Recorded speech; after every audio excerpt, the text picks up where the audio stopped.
Therapy is failing men. If it worked, we wouldn't be seeing the highest rate in suicide to date. And a lot of those men also look successful. What's actually going on here?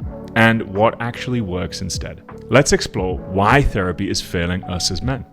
And I'm going to explain a 3-step framework that is going to guide you and support you in what to do instead.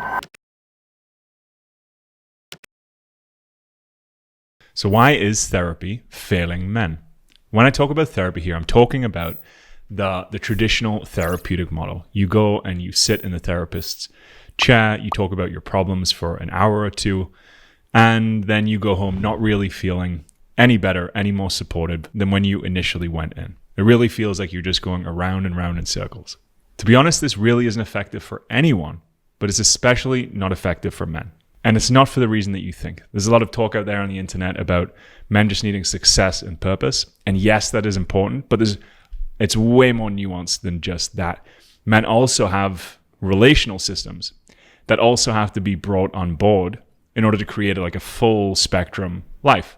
We have the same, all humans have the same nervous systems, attentional systems, attachment systems. We have the same dopamine, norepinephrine, serotonin, oxytocin, which is why if you go to a medical psychiatrist and you get prescribed some psych medication, they're not prescribing different things for men as they are to women. Most of these systems are actually very similar. Our relational system is very similar. Now, this is where we're similar, but we also do have some key differences. We have a cultural, historical, lived experience that's different to women. And we also have a different hormonal balance. So we have the same neurochemistry in many ways, but we have a different hormonal dominance. So men will be more dominant in testosterone, women will be more dominant in estrogen. So let's briefly talk about some of the adaptive responses that have worked for men for hundreds, thousands of years, but may also be causing us some challenges in this moment. The qualities that have been admired in men are qualities of resilience, strength, power, success, dominance, vulnerability, emotional or physical, could have and would have been seen as a weakness. Men were trained to repress feeling those emotions so that they could better survive. But there's a big difference between surviving and also thriving. And also men in those times had different support structures, maybe even better support structures than we had now. If you look back at our ancient ancestors, there was tribal dance initiations, there was certain religious and spiritual practices that were in place that have essentially been completely eradicated in our current culture. So all of the support systems that we once had, even the ones that weren't that effective, have also been taken away. So men are in this moment of time where there's really no support, and you're in this position where you're being asked to make a giant leap that up until this point, none of your ancestors have been able to do when it comes to actually the relational aspect of being human.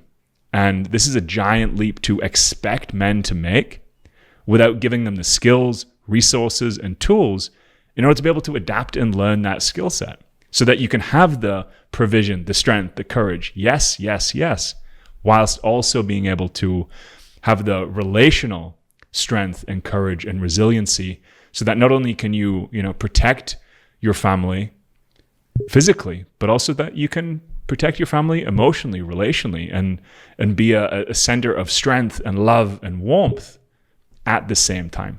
Therapy asks a lot of men to trust a stranger that you either don't know, maybe don't respect, to be able to open up to the most vulnerable aspects of yourself without being given the tools and skills and support about how to do that in a skillful and effective way.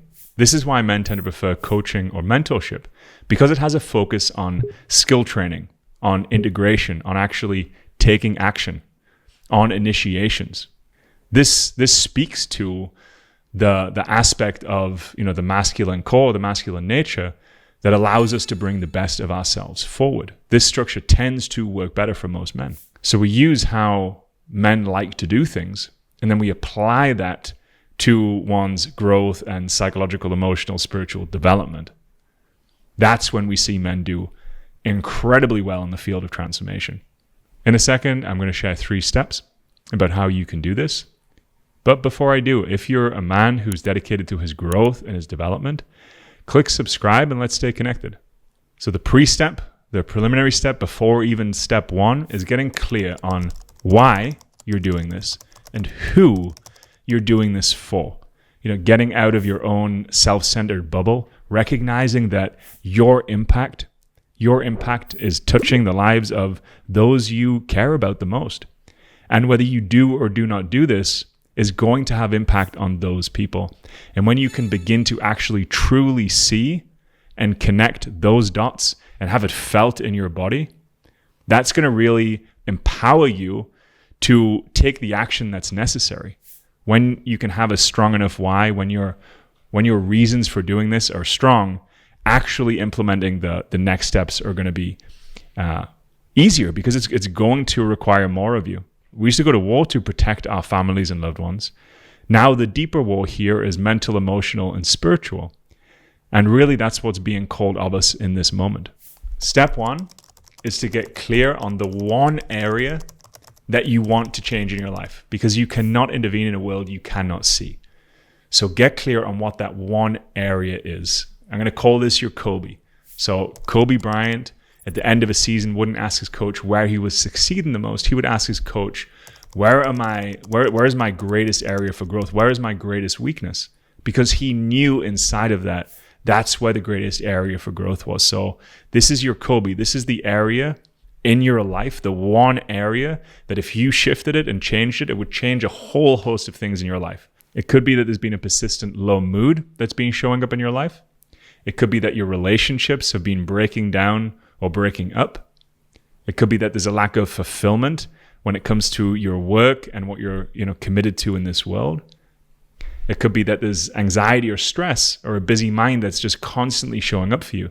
These could be the patterns that allow you to really take on and dive deeper. So now that you've found one key area, step two is coming up with a hypothesis of why this exists and is showing up in your life. So maybe if your relationships aren't working, they're breaking down, or you tend to be breaking up. And if you actually look back over your life, maybe you realize that you never actually had healthy role models when it comes to relationships. Maybe that you're feeling a lack of fulfillment and passion in your life. And maybe if you look back over your life, maybe there wasn't the space there for you to really step into your passions. You might change your hypothesis as you go, but you've just got to put somewhere in the map. And as you go down this journey, you're going to update, you're going to learn more information, and then you can update your hypothesis as you go. So now you know what the main thing is you want to work on is. And you have a rough guess of why this might be showing up in your life. From here, you're going to take some educated action towards getting on the other side of this. So this means really educating yourself from people that have actually got on the other side of this already. So when I was first learning about, how to actually be in a healthy and thriving relationship, I went out, I read the books, I joined the courses, and I got mentorship from people who had transformed their relationships and created something really beautiful. So whatever area of your life you're looking to actually improve, educate yourself around that specific topic related to that one area, and set yourself up a mini initiation, whether it's going to be 3 months, 6 months, or 12 months long, and take some real action from people that have already got on the other side of whatever it is that you're integrating in this moment of your life. That is the fastest and most effective way to actually make change. You do not need to reinvent the wheel. I would have been 10, 20 times further down my developmental journey had I have actually realized this much earlier. This is a key piece, and it can really accelerate your growth. So get around people, get around groups that have already gotten on the other side of what you want. By the way, if you're curious about how the fundamental meta pattern of change itself works, you're going to want to watch this video.